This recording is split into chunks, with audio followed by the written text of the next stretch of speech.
Welcome to Compression, the quest to $100 million in just 1 year. Join me, your host, Logan Freeman, in this one-of-a-kind interactive podcast experience where I am on a quest to compress 3 years of achievement and production into 12 months. And no, the answer is not to just work harder. I'm bringing you not only ideas and concepts that are complete at the theoretical level, but they're also effective at the applied level. Look, guys, knowledge is not power. It is potential power. Knowledge plus massive strategic action equals power. We're talking about strategy, systems, accountability, all in real time. This is Compression. Here we are. We showed up again. It is Friday, early in the Friday morning. Not really that early for us, honestly. Jerome's already ran 6 miles and read 3 books, and already been at it. If you guys hear a little background noise here in Kansas City, we've got a big storm going on, and the thunder's outside rumbling the walls, and hopefully the kids don't wake up, but we'll deal with it one way or the other. I'm excited about this week, man. I was thinking about the intention for the episode, and I'll just start here. First off, we'll start with the number because this is huge. We jumped up to 77.2 million this week. So that's a really big jump from last week. That is an acquisition from FTW that took all hands on deck, even your hands, to get across the finish lines. It's been a real struggle up to the wire on that deal, and we got it over the finish line. It's not ideal on how we did it. I would have loved just to have a bank to close a transaction like they say they would, but they don't. And these are the things that people don't talk about. Is frankly, in this industry, we see a lot of people just getting deals across the finish line. Well, you have brought to the table a lot of the horror stories that people have. Well, every transaction we have a horror story. I mean, I could go on for hours. Like, what do you want to know? Do you want to talk about a vendor, or, a contractor, a property manager, an attorney that we had an issue with, an inspection, title, lender. I mean, you name it. It happens every single time. Every step of the process. Every step of the process, man. I mean, to the point of the property manager we have been working with so diligently to transition her from previous management to current, which would be us. Because she's great. Kanisha, she's done a wonderful job. She knows the residents. I mean, she's really invested over there, but she wasn't getting the support that she would need. I mean, she couldn't even get answers, and she didn't know all these answers. She's like, I cannot get these people, out of the property. I cannot get them, evicted. And they were doing these certain things. And we just looked at her and we said, Kenisha, we just got to get you a police report. And that is grounds to eviction, there's just certain things she was not getting, and then, so she was about to hang it up the day of closing. She's like, all right, guys, you guys bought the property. I'm out. And we've been working with her for 60 to 90 days now, working on this transition. And we said, whoa, what's going on? And she kind of walked us through some things. We went over there, spent time with her. The next morning, we bring the whole staff into the office and have a breakfast with the new staff, talk through how she's going to get support.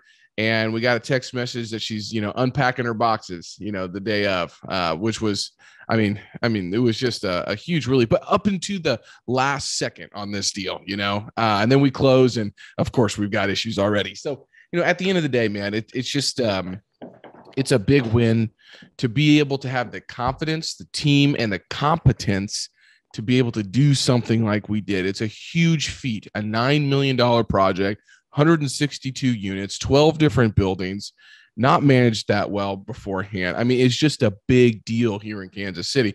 And, the reason I was pushing so hard to get this over the finish line is, we purchased it at $55,000 a door. Well, I just checked in on a property I was trying to buy up the street, 215 unit property. And and it's under contract for $88,000 to sell next month. I mean, so it's insane. So I mean, I know the value is there. I know the margin of safety is there, and that's why we got to push so hard and hold on to what you've got. And that's, the hard part of this business is, you don't want to chase too many rabbits so you don't catch none. And one, a bird in hand is better than two in the bush. That's an old Midwest term that basically says, when you got something good, hold on to it and get it finished and then move on to the next time, but this one has been taking so long, but it's a huge deal. One of the biggest deals that FGW has done, single-handedly in-house, and very important to be able to build that confidence and track record that we can do those types of projects. So anyways, very excited. 77.2 million, huge acquisition for us this past week. And, it's really been all hands on deck the last 2 to 3 weeks, just getting this thing over the finish line, but very excited about that, man. Closing day. Congratulations, man. So was the breakfast the celebration, or is there another celebration? No, the breakfast was simply just to show the current on-site property management company that, hey, we're invested in you. You're going to get the support, the resources, the training, whatever you need to be successful. We're here. And in less than 3 hours, we were able to put together a big breakfast to show them that. So that was all that was to just continue to build that camaraderie with the current on-site management staff that we're inheriting, because we want to, because they're good. They're good people. So we will have another celebration here in the next week or two with an FTW team. I'm excited to say that it's our acquisitions guy's first deal that he's getting over the finish line. So that's a huge win as well. So the intention, but I'll step back to the intentionality of this week. That's a big number, 77.2. I mean, my math isn't that great, but I think we're 28.8 away. No, sorry. 23.8 away from, hitting the goal. 22. 22.8. All right, there you go. See, my math isn't all that great, but 22.8 away from hitting the goal, and I've got 3 months. Now it's going to be a tight 3 months right now, because I don't have anything under contract, but I have faith. I have faith that we'll get there. I have faith to understand, we just got to stay, with the process. But I'm really excited to say that, it's September now, and I look at those 2 crooked letters. I always say I want to keep the crooked letters off my golf score sheet, because you never want to get 7s, and I get a lot of 7s. But looking at the 2 crooked letters here on my journal, looks pretty good, man. Looks pretty good. I'm pretty. What was your highest amount to date? What was last year? 33 tops. 33 tops.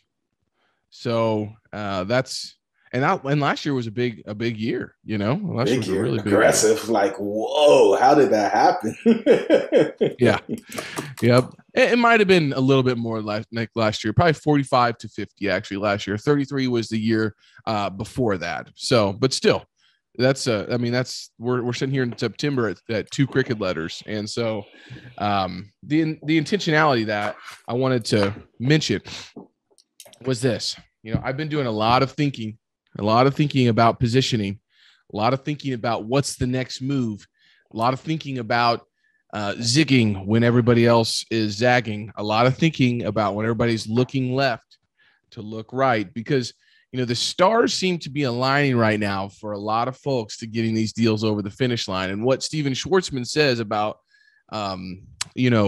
business and entrepreneurship, when there's a really hairy, complex, challenging problem, there's not very many people lined up to solve it. But when things get easy and anybody can do it, not anybody, but, the masses can do it, then we're starting to get into a period of time where it may be the time to start stepping back. And this is the first time I've ever said this in the last 4.5 years of, thinking about stepping back and really zooming out and looking at the industry that we're in right now, because, business is cyclical, real estate is cyclical. Nobody knows necessarily exactly where we're at with that.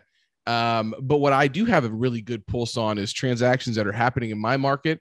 And every time I pull up LinkedIn, there is 5 to 6 new, just closed, just purchased, acquisitions, postings going on, Texas, Florida, North Carolina, South Carolina, Georgia, Atlanta, Wichita, Nebraska, Oklahoma. I mean, it is happening everywhere, it seems like. And that's just a data point, right? But that data point mixed with what I know people are paying, with where I know their projected rents are, it's interesting to me to see. Well, maybe it's getting a little frothy out there, and not necessarily in the sense of frothy of like just people are overpaying, but frothy that we have, the Fed, doing the quantitative easing coming up here, so they're going to start they're ending their quantitative easing. So, a lot of people are worried about interest rate, risk. And that's just one point. The second is just the balance sheet of the Fed, of our federal government, which is being, the highest that it's ever been. We have social unrest still here in the United States. We have a lot of, economic and what I'll say political division, going on with our country. The wealth gap continues to increase and nobody's doing anything about that. So there's all of these different factors kind of swirl. And then this Afghanistan thing, Joe Biden and what he's done in Afghanistan, and a lot of countries looking at us like, look at this leader of I'm going to try to stay apolitical here, but look at this leader who's not stepping up for his country. And these are other people's words, not necessarily mine, but I'll just say that, I think it was handled a certain way and not how necessarily Jocko Willink would have handled it, or maybe even Donald Trump or myself. But at the end of the day, we have all those things going on. And when all of that's going on, and we still have this coronavirus, man. I mean, we still got the coronavirus. So I just named 15 to 16 different things that, a year ago, it was just coronavirus, right? Now we got all of these other factors kind of going on that people are like, man, or this real smart guys are like, man, this doesn't add up. Like, this is not looking good. And I posted something last 2 weeks ago. Like, hey, I'm a little confused. Last year, when I was sitting here with Jerome talking about buying all these real estate deals, and everybody's like, dude, you're going to lose your tail. What are you doing? I'm on the sidelines sitting and waiting, because of the uncertainty in the market. I can't get debt. I can't find, I'm waiting for COVID pricing. I'm like, okay, so you're zigging and I'm zagging. That's cool. And I'm going to get these deals, these deals done because the fundamentals aren't going on. No less than 3 months later, everybody said, oh, it's back. Oh, man, commercial real estate. We got to buy everything we absolutely can, man. We got to get it. And what happened to COVID pricing? Not only has the COVID pricing not gone, you are paying 30 to 50% more than pre-COVID pricing. So it's like, man, it's psychology. And the real people, the real investors, they're being really careful right now, I think. And so that's where my head is. That's where I'm thinking a lot about is positioning. So positioning myself in the marketplace, positioning our portfolio. So, hey, what projects can we go get onto permanent debt? Where can we go get some refinances going? What do we need to sell? What asset classes do we need to go focus on instead of just doing multifamily? So positioning that piece, positioning our acquisition strategy, positioning our team to be able to be ready for this next buying wave whenever this cycle does happen. You listen to Sam Zell, Steven Schwartzman, Ray Dalio, Howard Marks, all of these guys. Guess when they really made their money in their businesses? When everything else was going down, right? Yeah, when it was going down, they let it kind of stagnate. Some of them got in right down there at their bottom, but typically it gets to the bottom and then it goes up just about 5 to 10%. And then those guys, they test the market, but then they go in with full force. And you're seeing that in the distressed debt market last year, pre-COVID, or right around when COVID was starting. That got gobbled up so quickly, nobody else got their hands even on that space, And so I think what I'm thinking about is positioning. How do I position a firm that says, okay, right now we're stabilizing, we're refinancing, we're selling, we're building the team, we're building the processes that we need to go deploy $100 million in equity and not in purchases when the time is right. Maybe we got to buy cash. Maybe we got to, but we need to have the partners to be able to do it. Maybe we can find debt, but we got to have the partners that can sign on it with us. Maybe we have both of those things, but we got to find the actual deals. So where's the database that we know which deals that are going to be in trouble? So all of those different things to say, all right, cool.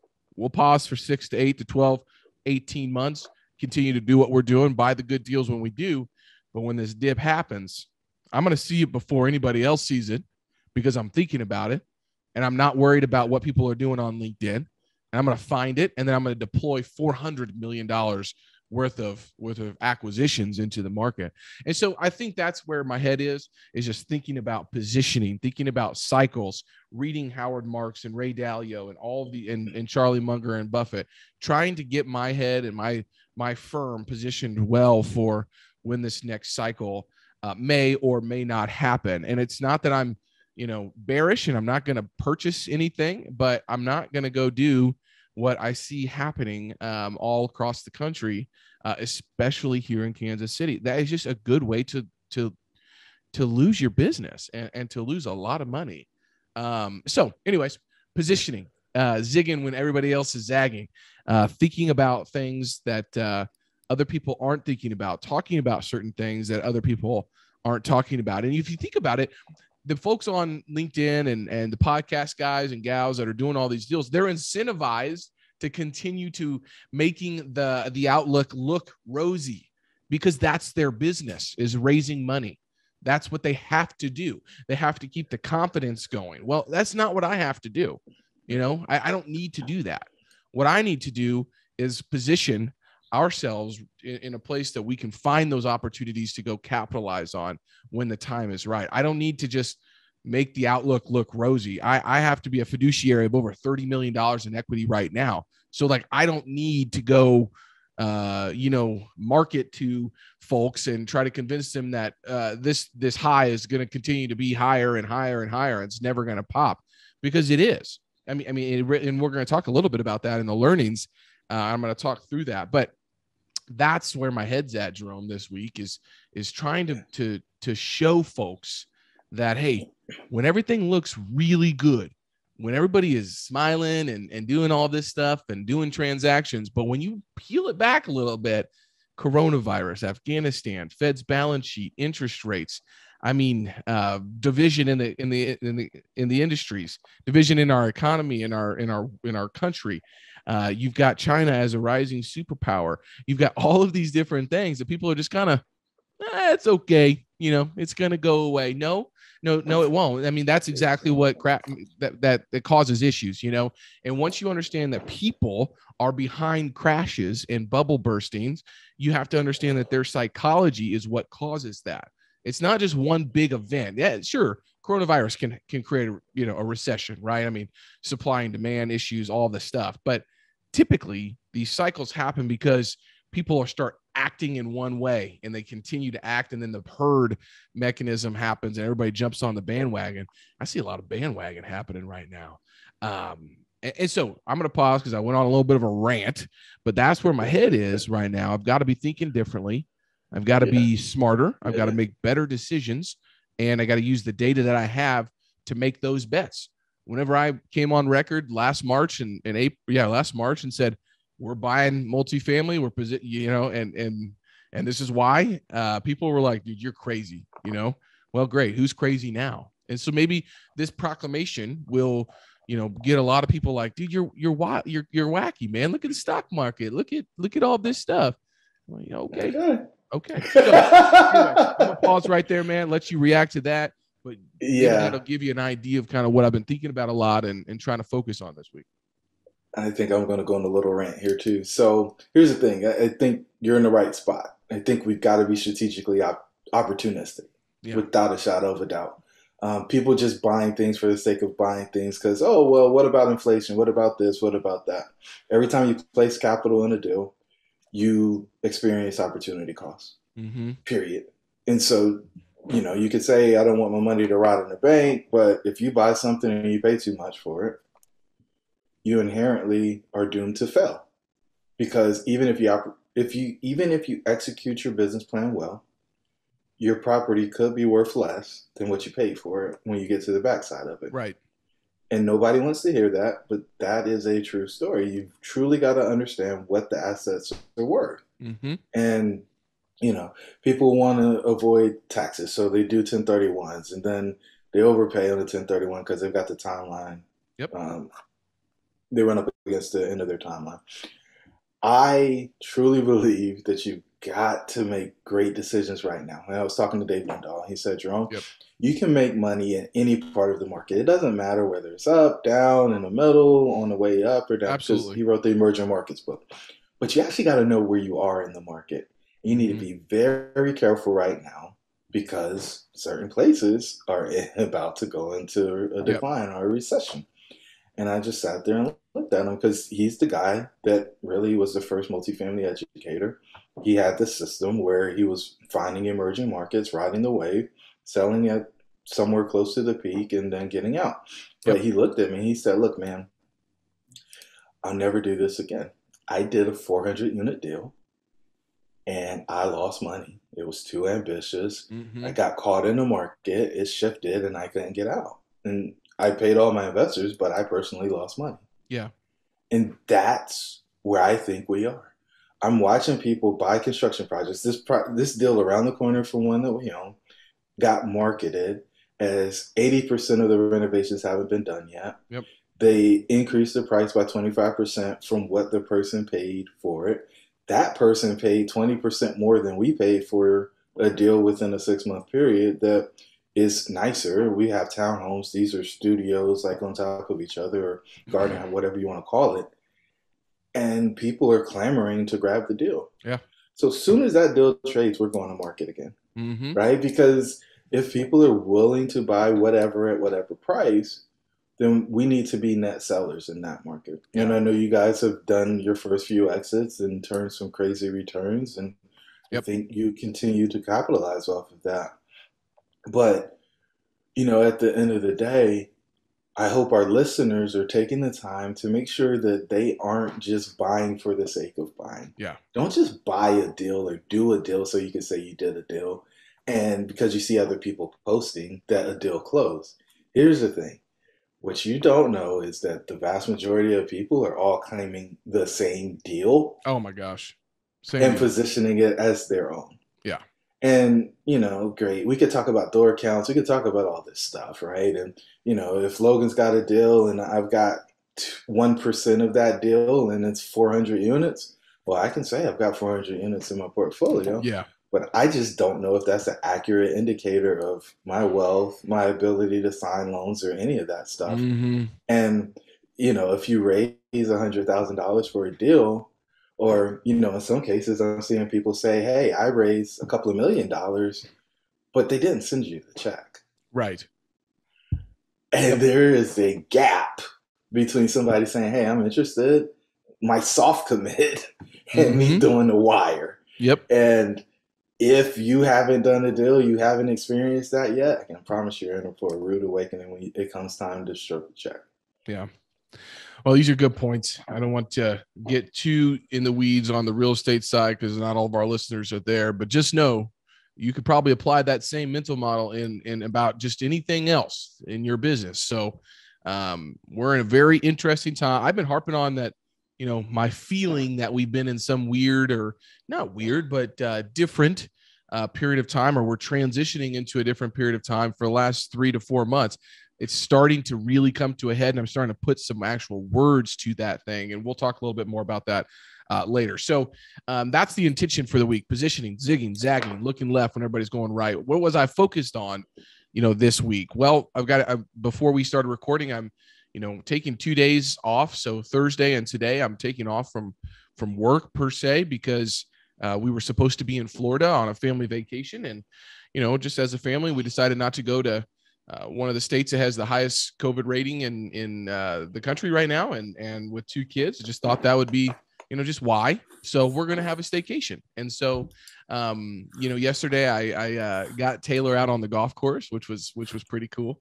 And, I got you that picture with all of us and our swag and all the fun stuff. And today we're keeping the kids home from school. I mentioned the thunderstorm. I knew it was going to probably rain. So instead of, if it rains all day, we'll go down to the aquarium at Union Station. If it doesn't, we'll go out to the zoo at Swope Parkway. So, so one thing about living in an amazing city like Kansas City, man, there is always something to do. I mean, always something to do here for folks. But my goals for this week were to resist temptation and say no to sin. And what I mean by that was temptation of food, of drink, of the allure of sitting and looking at my phone instead of doing what I knew I should be doing at that time. The temptation to not be present and be checked out, the temptation to be focused on something else whenever I'm meeting with somebody. I've just been not distracted, but I get on threads and I can't get my mind off of them. And so I was really focused this week on being present, being focused and intentional. And man, did I crush it on that side of things. Second one, putting my phone in the bedroom from 5 to 8, man, have had no issues with that this week. It's been great. I've been present with the kids, and I don't, thank you for checking me on that. That was fantastic. The last one, because we got a new month here, right? So the last one would be this is I've got to spend time adding deals to the pipeline and the strategy on acquiring more projects. And what I mean by this, and you're probably like, what are you talking about? You just said you're not going to buy anything. No. I'm looking for the diamonds in the rough. I'm looking at, okay, well, maybe there's a value add neighborhood retail shopping center that I can put a grocery store in. Groceries not going nowhere anytime soon. People are going to go to the grocery stores. Even your personal shoppers on Instacart have to go to that grocery store and get that food. Okay. Amazon's not going to take over all of the grocery stores. So, things like that.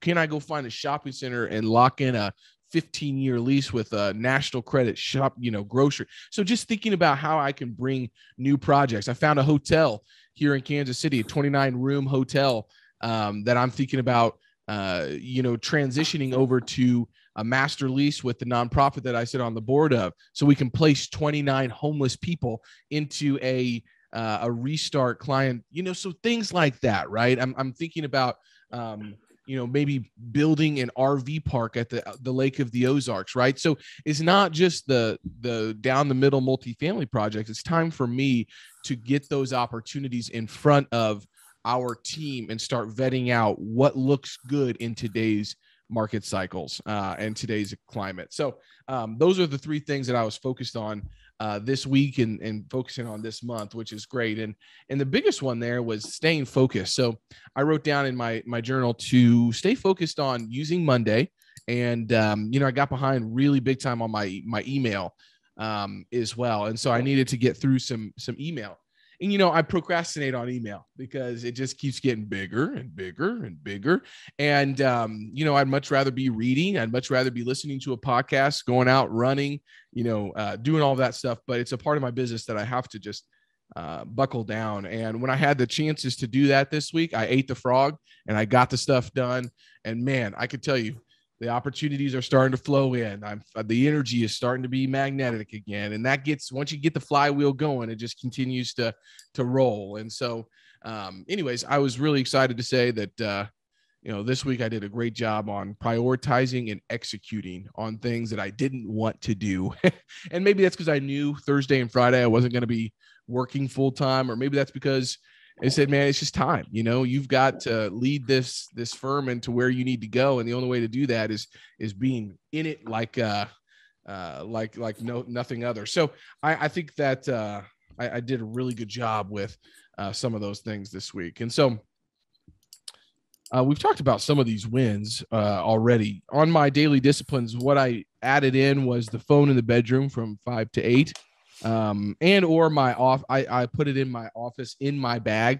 And to get to my office, you have to come around and then downstairs, open up doors. I have to come in here and undo a zipper. So each one of them is a trigger, right? Like do. Okay, I got to do those three things. By the third time I have to get there or have to go upstairs, it was like, what are you doing, man? You want to make that little X mark on your journal in the morning, or do you want to give yourself the check mark? So it's just it's all about environment. Okay, network building was on here as well. So I've been really focused on meeting folks that can help me continue to increase my network.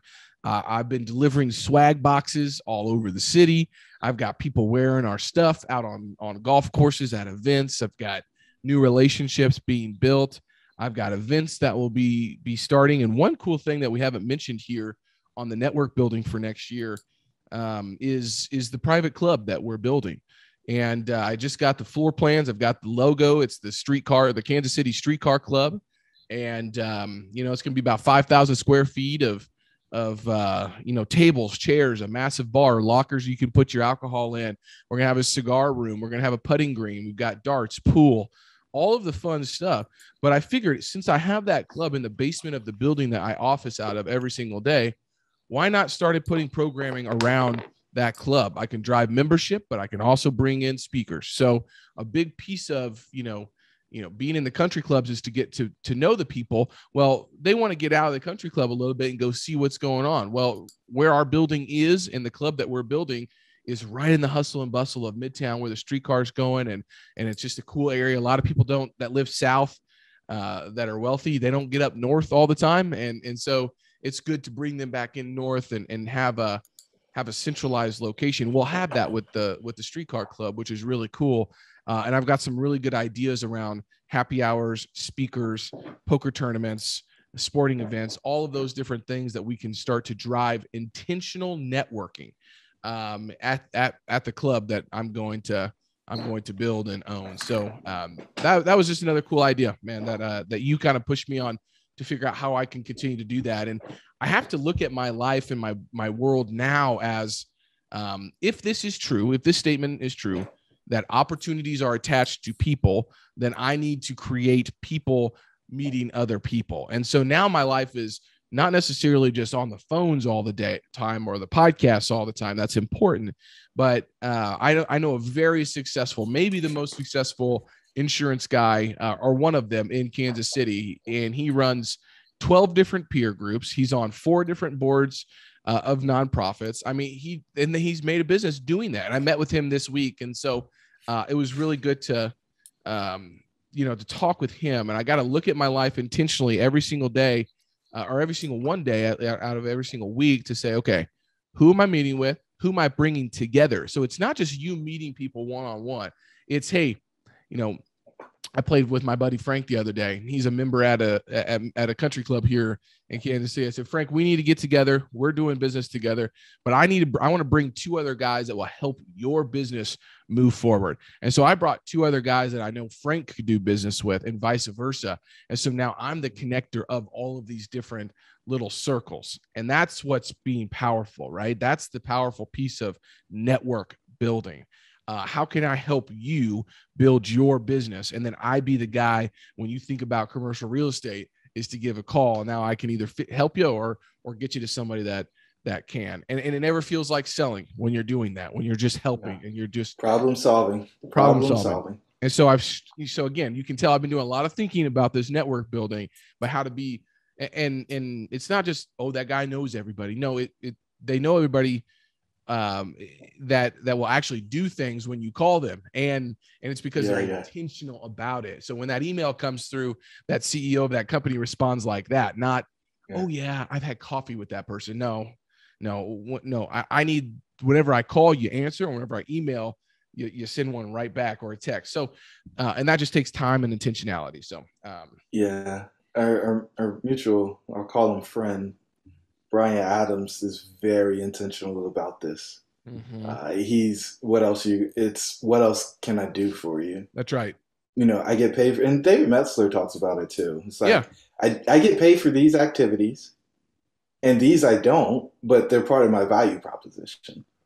And I think if you're moving in that space, then you can create tremendous opportunity for those folks who are around you.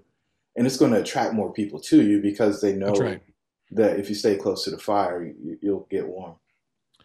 All right, we're going to get through some wins because we're running out of time. We went on a little bit of a rant, but I thought it was awesome what we talked about earlier. So that was I'm not sure a lot of people talking about that stuff yet. So not sure when this is coming out, but that's you heard it here first on the Compression Podcast. Things are changing, and you better be changing with them. So wins, Ray Dalio, use leveragers. Leveragers are people who can go from conceptual to practical effectively and do the most to get your concepts implemented. I've got 3 or 4 leveragers going right now, and I could tell you it's working. It's working. It's allowing me to zoom out and be where I need to be, so I don't have to zoom in and miss everything. So it's not perfect, but we said it's going to be 150% up front, more time to get those leveragers working. Well, we're probably about 75 to 85 right there right now. So I still got some time on that stuff, but it's working, and I feel very good about that. All right, we took little Ezra man into the chiropractor this week, and and Dr. G, who I played college football with, and I've talked about on the podcast before, really feels like he can help Ezra with his earaches and just feeling better and all of this stuff. And you guys have to realize Ezra's a big boy. Like he just started walking, so that's helping. He's his body's starting to move a little better, but I mean, he's just a big dude, like not like chunky by any means, because there's chunky babies. He's not a chunky baby. You just tell it's like his arms are the same size as Isabella's, who's 18 months older than him. And I mean, his head is like, a big basketball, and his little shoulders have to support that big head, And so I can only imagine after, 31 years of me doing what I've done to my body, that, coming out and growing as fast as that kid is, he's probably needs to get aligned a little bit, So, but that was a big win. Taylor and I did that together. And we've got a plan to continue to take him twice a week, 30 minutes away for the next 3 weeks. So that's a big commitment, but a huge win, because I feel like that's the right thing to do. And Dr. G is going to be taking care of Ezra. So that's really cool, man. I talked about this, adding deals to the pipeline. I've got 2 or 3 new creative projects that other people would not just be able to find online and try to figure out. And you're going to see me doing more creative projects now, instead of just, the 162 unit multifamily. If I can get another one, trust me, I'll do it. Absolutely. If I'll do it between 55 and 60K a door. So if you're selling a property in Kansas City or in the Midwest at $55,000 to $60,000 a door, and the rent's above $650, call me, please. I will buy it. Why not? Right? Put it out there. Put it out there. I don't know who's listening. Logan's looking. I'm looking, man. I'm looking. But I got a couple cool projects that'll be coming up. I think one of them's going to land. Got some tours set up next week. Pretty great.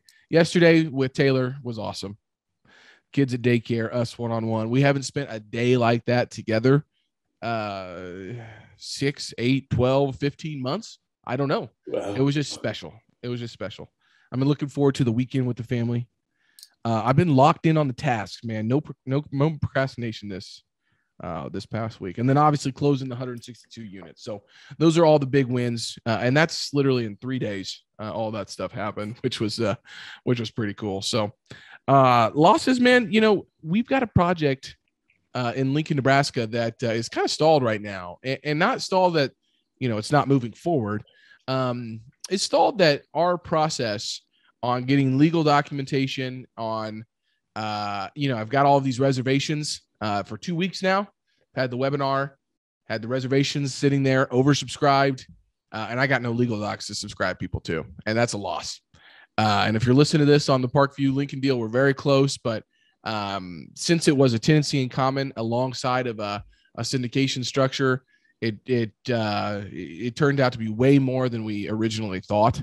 And so getting that right the first time is taking more time. And, so expectations have been missed with investors on those docs, and we've got a lot of new investors on that project. So that's a loss, and we are fixing that. I am in communication with my buddy. You might know him, Jerome Seth Bradley, to be a quasi in-house legal counsel for FTW, because we are to the point where we need support. We have a full-time attorney. It feels like he's running on the dirt work and doing all these other different things, but we need somebody dedicated to getting investor docs done and in the portal. And I know people will say, hey, just use Syndication Pros, template it. No, I'm not going to do it. So don't send it to me. I don't need that. That's just there. That's, what that is. It's a boilerplate form that somebody's paying virtual assistants to fill in. And these are, $5, $10, $15 million equity raises that I need protection. Our investors need protection. I'm not going to use that. So I need the best of the best. And we've got that. It just takes forever sometimes, especially when something changes, to get it right. And so solving for that, in communication with Seth, I really hope we can get something locked in so he can, start doing the work with us. And then at some point becoming a really instrumental, foundational part of FTW, because Seth's been to Kansas City. We align on a lot of values. He's a good dude, hard worker, and super smart. So anyway, Seth, if you're listening to this, I owe you an email, and we'll get together soon. Okay. Learnings. Ezra's over here waving to us. Hey, buddy. Good morning. I'll see you in a minute. Okay. Oh, he's so cute. Learnings. Has the market shifted is what I wrote. Is there a cycle about to happen? Should we shift to sell, refinance, and limit our exposure? So I think that, and then the COVID pricing piece that we already talked about. I'm not going to harp on this anymore, but the learnings are that I'm thinking about this and focused on this. The other one is this, man. We get what we tolerate. I was listening, and that's a Tony Robbins thing, I'm pretty sure. But it's always like one of those phrases that's on the tip of my tongue, but I can never pull it out. And of course, I'm going deep on Ed Milet right now, who seems to be the real deal, by the way. He's the real deal, brother. He's the real deal. You look at him, he's super jacked, and, he looks like a Guido and all that stuff. But, dude, you really listen to that guy? One, he's emotionally intelligent. Two, he's focused on his family. He's been with his wife since high school. When he had nothing. I mean, Spaghetti. They were taking showers in the pool shower. I mean, Eddie Spaghetti. Like, this dude is the real deal. And I think what happened with me, and shame on me, was saw him a long time ago. I'm like, it's just another jack dude. Just, Jets and Bentleys. He went through that phase and then he got out of it. Yeah. And wow, he is awesome. What a great person. And I listened to him and Jesse Itzler, and I think that might have been one of the best podcasts I have ever listened to. Jesse Itzler said, I sprinkle sunshine in my days every single day. And if you don't know who Jesse Itzler is, dude, one of the most successful entrepreneurs of our time. NetJets, vitamin water or cocoa water, or whatever it was. What's he working on? I mean, his wife is Sarah Blakely with Spanx. I mean, that family, live with the SEAL, live with the monks. David Goggins, the monk, that guy is so unique. And what drives him is Mementi Mori, by the way. It is both of them, him and Ed. Mementi Mori, man, they're going to die, and they want to just max out every single minute of every single day. And so I was listening to Ed on one of his podcasts. He's got tons of content. It's hard to shift through all of that. I really like his stuff with just him. Honestly, I think it's the best stuff that he's got, but most of the stuff is him interviewing people, and that's okay. But he said this, people get what they tolerate, and you have to raise your standards of your life. And I thought about that a lot while I was walking and running this week, because I was tolerating the last couple of weeks. I've been tolerating stress almost to the point of like, hey, this is to be expected. Well, yeah, if you tolerate it, but if you do something about it and get it out of your life, then it's not tolerated, And so I just was making excuses for certain ways that I was feeling and all these different things, letting it kind of creep in on my positive mental attitude or my PMA that I'm always focused on. And I said this week, no more. And Ryan Holiday came and talked to our mastermind group, which was awesome. I know Ryan, so I don't know him personally. I know his content personally. So hearing him come on and speak, it was like, okay, I've heard him talk about that a lot, but it was great for him to be there, and we got to ask him some questions. But the Stoics would say, hey, look, especially Epictetus, when something happens, It's not good. It's not bad. It just is. And so that paired with you get what you tolerate in life has helped shift, and the thinking I've been doing helped shift kind of my mental attitude. I feel re-energized. I feel charged up to go finish this year extremely strong. And I have the expectation that we will hit our goals. I do not know exactly how we will get there, but with this new mental attitude, with me changing my standards on certain things in my life, with me focused on creating energy and meeting people and opportunities, I have no doubt that it's going to supercharge us for next year. And I sent you the Business Journal article. The team is almost complete. We are almost complete.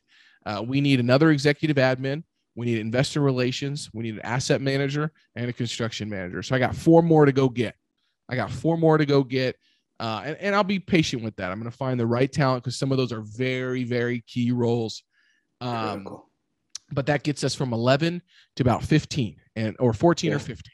And that is going to be this core group that is going to just be in the grind, rocking it out for the next 5, 10, 15, 20 years. And I'm super stoked about. So anyways, man, I'm going to wrap it up here. That's what I was, thinking about a lot this week was positioning, getting out of life what I tolerate, raising my standards, creating new positive mental attitude, and understanding that opportunities are attached to people and not just, they don't just come to you. People come to you if you reach out and you build those, and opportunities are attached to them. So you have to realize that. And so all of those things have got me kind of jacked up to go finish really strong, right? I mean, so we've got October, November, December. So we're coming up on the 4th quarter here very soon. And I think that's a really good time for people, for listeners, for myself, for you, Jerome, to be getting ready for that 4th quarter. I remember in college. Gotta put the force up, baby. Yeah, gotta put the force up. It's crazy to say, man. We're almost there, right? Like it feels like yesterday that you and I were talking about this podcast. And, I don't know, 50 some episodes later, every single week later, we're sitting here thinking about the 4th quarter of the next year already and finishing strong. And so it's just a really interesting place to be in, to see the results, but really excited about the way that I feel and the position that we're in to go finish strong. So I'm going to leave it at that, man. I got the quote. Okay. Jerome's got the quote. What do we got today, man? And it's a quote that I'm modifying slightly because I don't have the book in front of me. But I was reading this morning, a book talking about shifting your identity. And the author says, we become the average of the expectations of our 5 closest people. A lot of people talk about it's just the 5 people you spend the most time with. That's right. And if you add up their income, then, that's what your income's going to be. But it's about their expectations. And so sometimes there are people who are moving to a new space and they just haven't got there yet. Mm-hmm. And if you can lock arms with people who are on their way up, and you talk about this, finding people on the way up, then you can get in that group. And those expectations, I posted earlier this week, I predicted it, you witnessed it. And so, when people were saying, this guy's crazy, what does he mean $100 million? Right? Look at him now. Yep. Exactly. Right?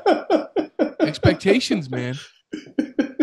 It's all about expectations of people being comfortable, being willing to dream and dare and pursue the thing, right? And look, at this point, you've already increased your production from last year by 50%. Yep. If you do nothing else for the rest of the year, you could increase your production by 50%. And so whether the 100 is exceeded or not isn't as important as the progress towards the 100. That's right. Now, I absolutely fully believe that it'll be exceeded. But the point is, don't let your goals be small. Don't set things that you can reach. You got to stretch. You got to push. Mm-hmm. And then on a daily basis, you got to make the decisions that will create the habits that will create the life you desire. Absolutely, man.